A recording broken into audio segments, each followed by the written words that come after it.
మా పేరు జయశెట్టి సైదయ్య, మందరాసుపల్లి గ్రామం మాది. పత్తి అయితే పత్తి నల్లి వచ్చి అది వచ్చి ఇది వచ్చి అట్టనే అప్పుడు కూడా అధిక వర్షాలు కురిసి పత్తి చేలు పోయినాయి. అది చేతికి రాలా, మొక్కజొన్న వస్తుందేమో అని వేసిను.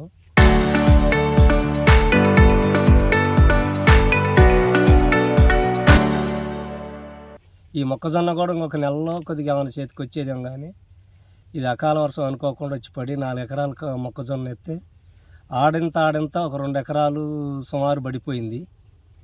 మరి ఇది నష్టపరిహారం మేము భరాంచలేనిదైంది, గవర్నమెంట్ ఏమన్నా ఆదుకుంటుంది అనే ఉద్దేశంతో మమ్మల్ని సహకరిస్తున్నాం. నా పేరు కొత్తపల్లి రాఘవయ్య అండి. నేను 4 ఎకరాలు కౌలుకు చేస్తున్నా. 4 ఎకరాలు కౌలుకు చేస్తుంటే 2 ఎకరాలు ఈ అకాల వర్షానికి 2 ఎకరాలు పడిపోయింది. చేతికి వచ్చే టైంలో ఆగమైపోయిందండి. వాన మళ్ళీ ఇంకా వాన ఉందంటున్నారు. ఈ వాన మరి ఉంటుందో పాద్యో తెలియదు, కానీ ఇప్పటికే మాకు 30,000 ఖర్చు వచ్చి మళ్ళీ రేపు ఇదంతా బాగు చేయాలంటే మందుల ఖర్చులు ఇవన్నీ చాలా వచ్చినాయండి. కౌలు తీయాలన్నా మందుల ఖర్చులు ఇవన్నీ ఏం వెళ్ళనట్టుంది. మాకు చాలా ఇబ్బందిగా ఉంది.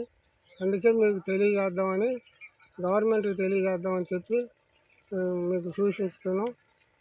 అది చాలా పడదండి. మాకు పిండి కట్టల ఖర్చు కూడా ఏం రాలేదండి. పురుగు మందులు 4 సార్లు కొట్టినామండి. పురుగు మందులు 4 సార్లు కొట్టినా కూడా ఇంకా అక్కడక్కడ ఆడాడ కంకి తెలిసే పురుగు ఉంది. మాకు చాలా నష్టం వచ్చిందండి. ప్రభుత్వం ఏమన్నా ఆదుకుంటుందేమోనని మేము మీకు తెలియజేస్తున్నామండి. రోజుల్లో నోటికాడికి వచ్చేదాన్ని ఆగమైపోయిందండి. ఆగమైపోతే మాకు భయంగా ఉంది. కొంత పోయింది 2 ఎకరాలు. ఉన్నదేమన్నా చేతికి వస్తుందేమో అంటే మళ్ళీ వాన ఉందంటున్నారు. ఈ వానకు మళ్ళీ ఆగమైపోద్దేమోనని మాకు భయంగా ఉందండి. మీరు మాకు ఈ 2 ఎకరాలు కానీ ఉన్నదానికి ఏమైనా చూసి ఏదైనా మీరు ఆదుకుంటారని మేము మీకు తెలియజేస్తున్నామండి. అండి తోట సావిత్రి అండి. మేము మొక్కజొన్న వేసామంటే ఎకరన్నర 30 దాకా అసలే పడిపోయింది. దానికి వచ్చేసి 40,000 ఖర్చు వచ్చిందండి. మరి ఏమన్నా కట్టియండి అండి. దాని మీదనే మేము ఆధారం పడి ఉన్నాం. మాకేమన్నా సహాయం చేయండి అండి. రాత్రి గాలి వానకి పడిపోయింది. ఇంకా 2 రోజులు వస్తే ఇబ్బంది. ఇట్లే గాలి వాన ఉంటే ఏం చేతికి రాదండి. నోటికాడికి వచ్చిన పంట. అధికారులు ఇక్కడికి వచ్చి చూసి మాకేమన్నా కట్టేయండి అండి నష్టపరిహారం. చరిత్ర సృష్టించినోడు ఇప్పుడు ఆ చరిత్రని తిరగరాయబోతున్నాడు.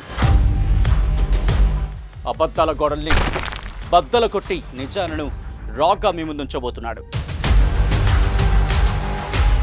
నిజమైన వార్తల కోసం వెంటనే డౌన్లోడ్ చేసుకోండి రా యాప్ని.